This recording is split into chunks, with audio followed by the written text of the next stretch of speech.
탈모, 정말 어떻게 할 수 없는 문제일까요? 자연스럽게 탈모를 멈추거나 되돌릴 수 있을까요? 오늘은 탈모에 대한 진실과 안전한 대안, 그리고 탈모를 예방하고 관리할 수 있는 방법에 대해 이야기해 보겠습니다. 여러분의 관심을 끌 내용이니까 끝까지 집중해 보세요. 1. 탈모, 외모 이상의 문제. 탈모를 단순히 미용적인 문제로만 보신다면 이 영상은 여러분에게 맞지 않을 수 있습니다. 저는 탈모를 건강 신호로 봅니다. 탈모는 신체 내부 건강 상태가 반영된 결과일 수 있죠. 그러니 외모를 위해 머리를 밀어버리기보다는 건강을 되찾는 방법에 주목하는 것이 중요합니다. D. 유전적인 요인 외에도 환경적 요인이 중요합니다. 유전이 탈모에 영향을 미친다는 건 누구나 알고 있지만 더 많은 사람들이 부모 세대보다 더 빠르게 탈모를 겪고 있다는 사실을 알고 계셨나요? 이것은 분명히 환경적 요인이 작용하고 있음을 의미합니다. 3. 탈모약으로 알려진 피나스테리드와 같은 약물의 위험성. 많은 사람들이 피나스테리드를 사용하지만 그로 인한 부작용도 무시할 수 없습니다. 5. 유해한 화장품과 위생제품.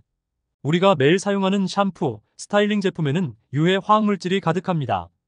파라벤, 알코올, 실리콘 같은 성분들이 우리의 두피에 오랫동안 축적되면서 탈모를 유발할 수 있어요. 이젠 자연 성분으로 만들어진 제품으로 바꿔보세요. 요즘엔 작은 브랜드에서도 안전한 제품을 많이 출시하고 있습니다. 6.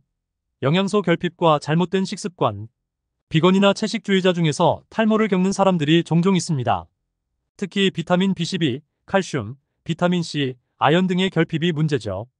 탈모를 예방하기 위해서는 충분한 영양소 섭취가 필수입니다. 머리카락은 단백질로 이루어져 있기 때문에 단백질이 풍부한 음식을 꼭 챙겨 드세요.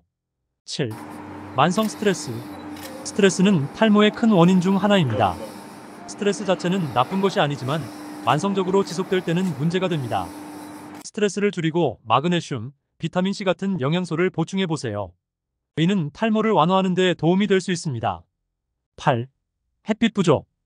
햇빛이 부족하면 비타민 D 결핍이 생기고 이는 탈모로 이어질 수 있습니다. 매일 적절한 양의 햇빛을 쬐는 것이 중요합니다.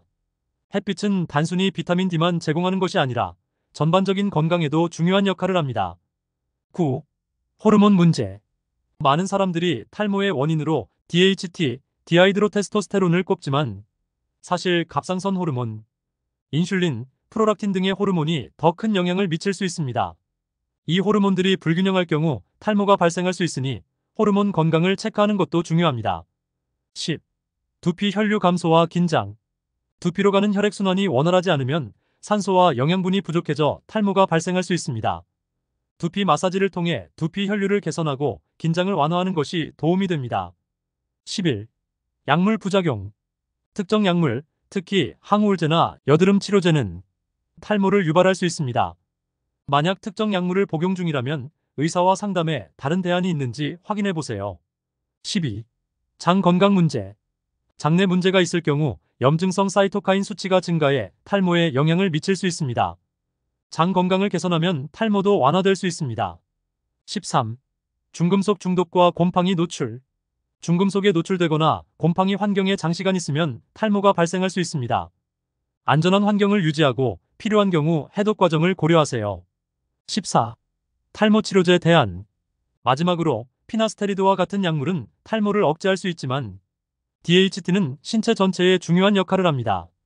혈당 조절, 근육 성장, 심장 건강 등 DHT가 관여하는 다양한 신체 기능이 있습니다. 따라서 피나스테리드 대신 생활 습관을 개선하고 자연스러운 대안을 찾는 것이 좋습니다. 오늘은 탈모에 대한 원인과 관리 방법에 대해 알아봤습니다. 탈모는 단순한 미용 문제가 아니라 우리 건강에 중요한 신호일 수 있습니다. 이 방법들을 통해 탈모를 예방하고 건강을 되찾으세요. 영상이 유익하셨다면 좋아요와 구독 부탁드립니다. 감사합니다.